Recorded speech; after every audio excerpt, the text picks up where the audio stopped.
Let's talk about sculpting inside of Marvelous Designer. The mod itself is located at the top right of the program, of the UI, and I will not spend too much time in here, probably even a small amount than in animation, because everything about this feature shows me that it's mostly an experiment, even in version 9, and sculpting was introduced in Marvelous Designer 8. But to showcase what it does, we need to select this mode here, Sculpt. The UI changes, the color of the garments changes as well, which is a good thing because now we can see all the forms and no textures and no colors are in our way. And that's kind of it. That's the UI. At the top we have the brushes, and we have the standard brush, we have it's called Sculpt, then we have the smooth, then we have move or grab, then we have stamp, and then there's the pinch. So they are very basic. If you haven't used any program that has a sculpting feature, or if dedicated completely to sculpting, you're probably not that familiar with what they do. But if you did use ZBrush at some point in your career, in your life, you should understand what those things are. But we'll go through them one by one. One thing that strikes immediately is that there are no hotkeys for that. If in animation mode there are some hotkeys, there are some shortcuts that we can change in the user settings, in sculpt mode we don't have anything. The only shortcut that we have is let's say B, which brings up this little window where we can switch the brushes and change some settings. Basically, it's those two things combined: this top panel and this side one, and they all combined into one window. Another hotkey is the Shift, which is again, if you had any previous experience with sculpting, Shift in most of the programs, probably all of the programs, is set to smooth, which will smooth out the surface. And then there is Alt, and Alt inverts the effect of the brush. It's the same as ticking off or on this feature right here, invert. So those are the only things that we can use on the keyboard. So to make this video short and sweet, we'll go quickly through some settings and then we'll see how it all works. So strength is the force of the brush, is the force of the sculpting itself. It's barely noticeable here. If we increase this, the effect is bigger. Then we have the size. This is the size of the brush. Again, there is no way to change this on the fly, so every time we either need to go here or press B and change it here. Then we have the focal size, which makes the fall off either bigger or smaller. The next one is spacing, and this will tell the program how much space between the strokes there should be. And a stroke is the surface inside of the circle that we see on the avatar, on the garments. So if we increase the spacing, there will be more empty space between those circles. Then we have the depth, and this will increase the depth, let's say the fall off of the strength. And the last feature in here that we have is display, and it's this display double-sided. It's basically the inside of the fabric. So if we tick it on and off, we can see the inside, or we can hide it. Now, to talk about some principles of sculpting itself.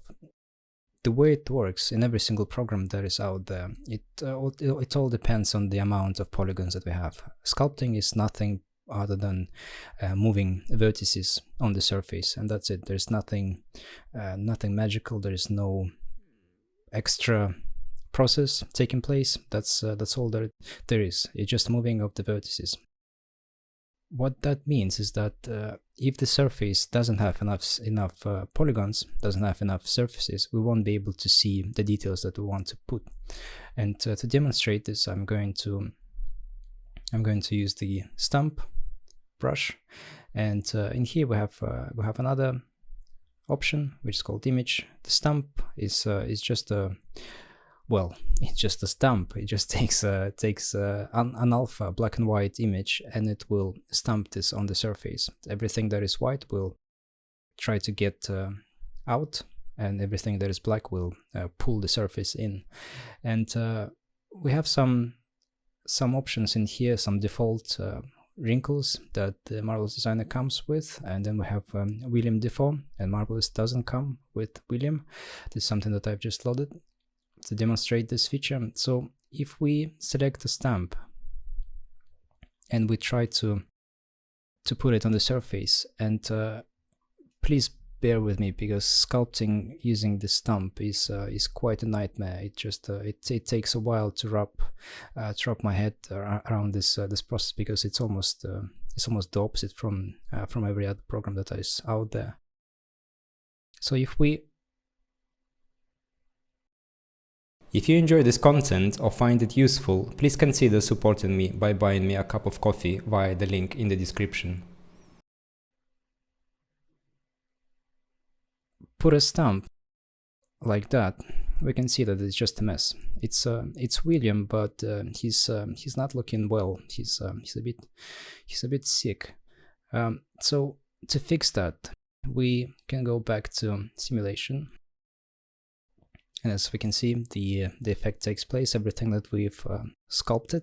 If we run simulation at this point, everything that we have here will disappear. So just to demonstrate, if we click spacebar, this thing, William, he disappears. He goes back to his to a better place somewhere inside of the program, and that's one of those things about the sculpting. If we are to use this feature, it should be used at the very end of the process, because otherwise, every time we simulate, the whole thing will just disappear. But to get back to the principle of sculpting, if we want to have more detail on the surface, what we need to do is we need to decrease the particle distance, or in another way to put it, we need to increase the amount of vertices that there are on the garments. Once we do that, we can either simulate to remove all of those blocky wrinkles, this blocky effect, or we can go straight to the sculpt mode. And in here, if we try to do the same effect again, and the UI, the way it behaves is substantially slower now, because we have a lot more vertices on the geometry. So if we try to do this again and put William on the back of this character,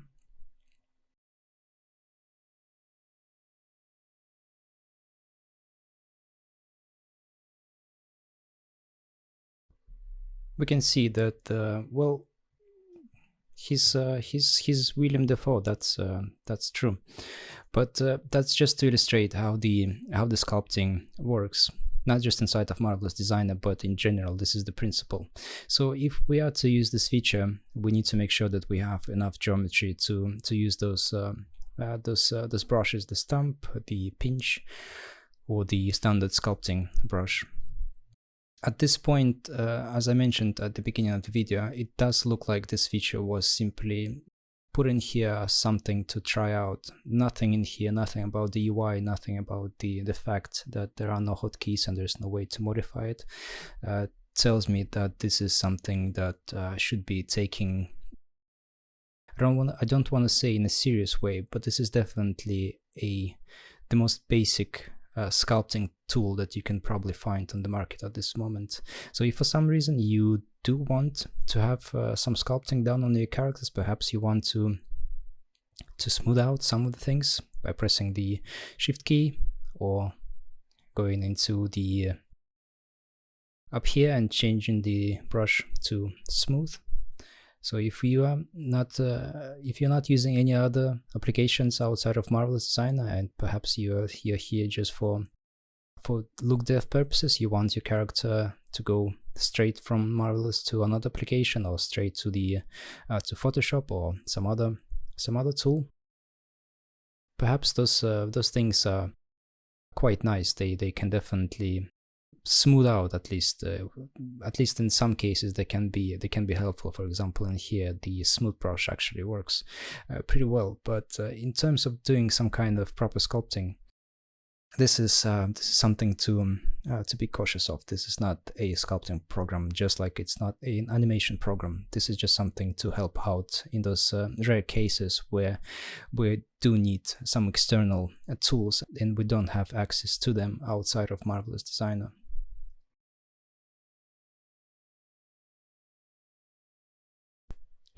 Not to take anything back from what I've just said about the sculpting in Marvelous, this tool can be actually quite a bit of fun if the desired look is something that is zombie-like, I suppose.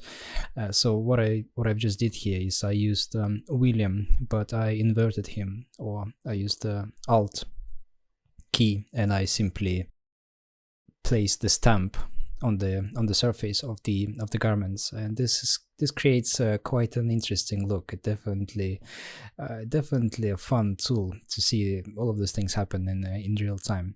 The only issue with this tool is that it goes through the surface. So if we place it in the front of the leg, we can see that it also does this effect, applies this effect to the back of the surface. So it's definitely not something that is a professional sculpting tool or technique, but it's just something fun to play around with, and especially if we are working on clothing that is just completely destroyed, ripped, and we want to create a screenshot of this immediately without leaving the program. This could be a fun little experiment.